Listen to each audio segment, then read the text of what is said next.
आपकी कृपा है। लगभग 1 साल से आपके सारी वीडियो वगैरह देख रहा हूँ, तो बड़ी इच्छा थी बहुत समय से भी आपके दर्शन करूँ।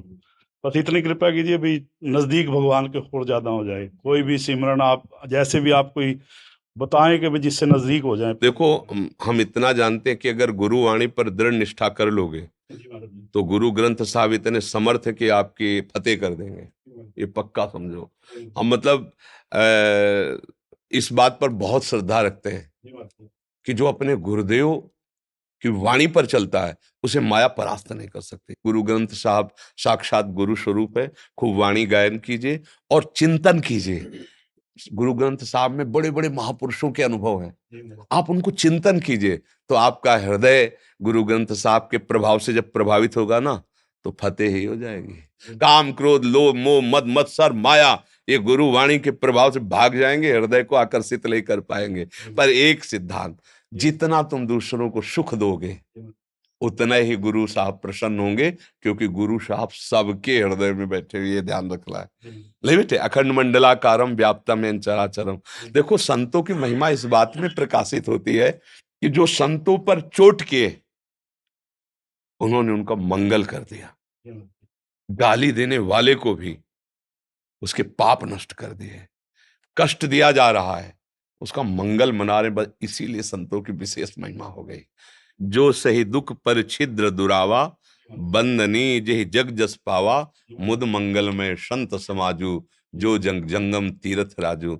महान पुरुषों का हृदय महान ही होता है। हमें चाहिए, यदि हमसे पूछा जाए किसी के विषय में कि कैसा है, तो हम कह सकते हैं कि हम अपने विषय को तो जानने की चेष्टा कर सकते हैं, लेकिन सामने वाला कैसा जानते हुए भी हमें कहना कि हमें पूर्ण रूप से ज्ञान नहीं है, ये हमारी साधुता होगी।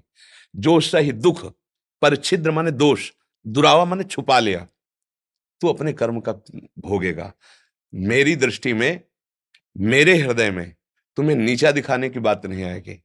मैं तुम्हें दोषी नहीं ठहराऊंगा, लेकिन तुम्हारा कर्म ही तुम्हें नष्ट कर देगा। हमें शांत रहना है। जब धर्म को कलयुग पीट रहा था लात और डंडों से, तो परीक्षित जी ने पूछा कि एक बार तू केवल बता कि तुम्हें दंड कौन दे रहा है, उसका नाश करने में मैं समर्थ हूं। तो उन्होंने कहा कि इस पर विचार करना होगा आपको कि दंड कौन दे रहा है। कभी कभी तो शास्त्र आज्ञा कहती कि कर्म ही दंड देता है, कभी कहता भ्रम से ऐसा लगता है मुझे कोई दुख दे रहा है, कभी कहता है काल। तो अब आप ही विचार कर, तो समझ गए कि ये धर्म बोल रहा है, क्योंकि धर्म दूसरों को दोषारोपित नहीं करता है। अगर कोई हमसे पूछता है कि आप इनके विषय में जानते हो, तो हम कहेंगे अभी ठीक से हम अपने विषय में ही निर्णय नहीं कर सकते, तो दूसरे के विषय में क्या। ये संतों की भाषा होती है। अगर हम किसी को पूर्ण प्रमाणित करते हैं कि ये दोषी है, तो मेरे से गलती हो जाएगी, क्योंकि मेरा प्रभु और मेरा सिद्धांत एकदम अलग है। चाहे किसी भी संप्रदाय के, चाहे कोई भी महात्मा हो, आप देख लेना, उनकी वाणी दोषों का वर्णन करके दोषों के त्याग के लिए है।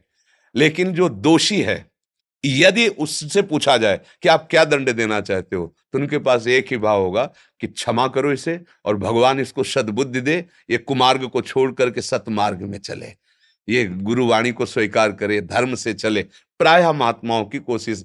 फिर जब कोई धर्म पर आक्रमण करता है, सिद्धांत पर आक्रमण करता है, तब फिर वही भगवद आवेश उसके ऊपर सिंहवत सवार हो जाता है। फिर वो क्रिया कर डालता है, वो विचार नहीं होता उसमें। समझ रहे, जैसे हम आपको ऐसा कह रहे हैं। लेकिन अभी कोई ऐसा अधर्माचरण करे तो उस समय हमारे अंदर क्या भाव आता है वो प्रभु भेजेंगे, और उस समय हम क्या बर्ताव करते हैं प्रभु के द्वारा होगा। मेरे द्वारा अगर विचार पूर्वक किया जाएगा तो किसी का अहित नहीं होगा, किसी की निंदा नहीं होगी, हम किसी को दोषी नहीं ठहराएंगे। दोष वर्णन करेंगे कि ऐसे दोषों का त्याग करना चाहिए, और जान रहे इसमें दोष है पर मेरे प्रमाण से उसे कष्ट मिलेगा, इसलिए हम उन दोषों का वर्णन उसके लिए नहीं कर पाएंगे। ये हमारी साधुता का सिद्धांत है। आपको इसमें कोई संशय नहीं? तो अपने लोग उसी मार्ग में, चाहे जो भेष हो, चाहे जो मार्ग हो, है तो हमारे ईश्वर का ही मार्ग, हमारे गुरु का ही तो मार्ग है। हम एक ही मार्ग के पथिक है। तो हमें लगता है कि हमें ऐसे चलना चाहिए जैसे हमारे गुरुजन चले। गुरु ग्रंथ साहब का आश्रय लेकर आगे बढ़ो। हम